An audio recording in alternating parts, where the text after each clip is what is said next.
बिस्मिल्लाहिर्रहमानिर्रहीम। मसला ये पूछा गया था कि गधा या घोड़ा अगर किसी बाल्टी के अंदर पानी को मुंह लगाते हैं और पीते हैं उसमें से, और जो बाकी जो पानी उसमें बचता है उससे वज़ू करना शरअन दुरुस्त है या नहीं है।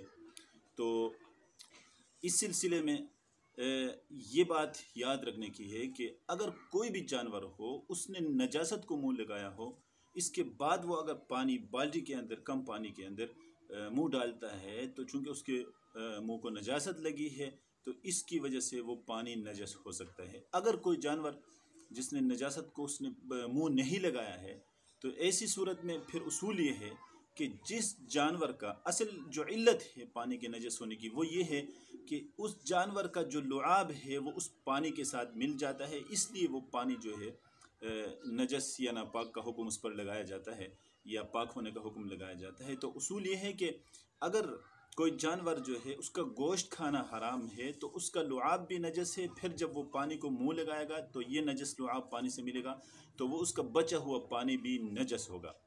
लिहाजा ये दरिंदे हैं, शेर है, भेड़िया है, कुत्ता है, इस तरह के जो हराम जानवर हैं, तो उनके मुंह लगाया हुआ पानी यानी उनका झूठा जो है वो नजस होता है, उससे वज़ू करना दुरुस्त नहीं होता।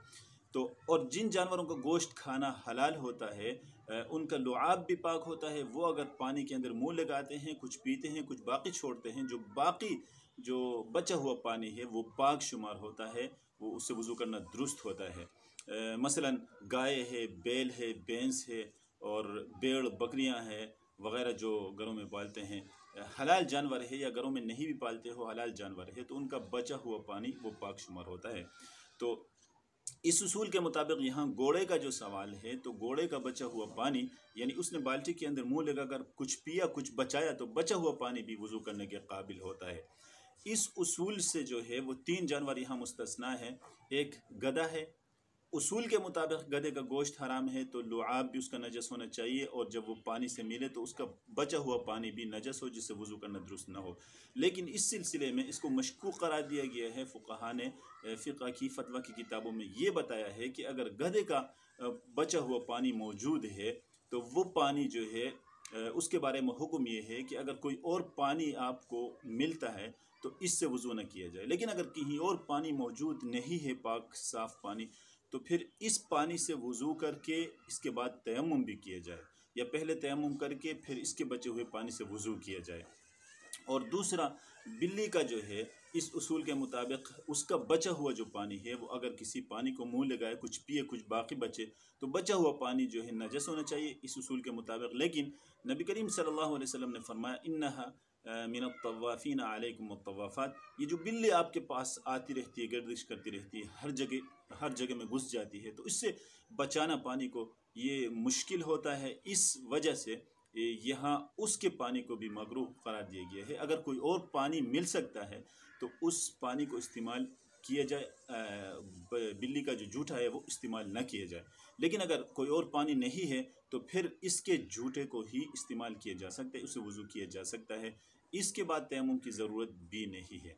और इसी तरह इस उसूल के मुताबिक मुर्गी जो है, मुर्गी और इस तरह के जो मुर्गाबियाँ वगैरह जो घरों में हम पालते हैं, उनका जो जूठा है वो चूँकि जानवर ये ख़ुद पाक हैं, हलाल हैं, तो उनका बचा हुआ पानी भी जो है पाक होना चाहिए। लेकिन मुर्गियों के बारे में चूँकि वो आम तौर पर उनकी नजासत खाने की आदत होती है, लिहाजा वो अगर पानी को मुंह लगाते हैं, उसमें से पीते हैं, जो बाकी बचा हुआ पानी है ये भी मकरूह है।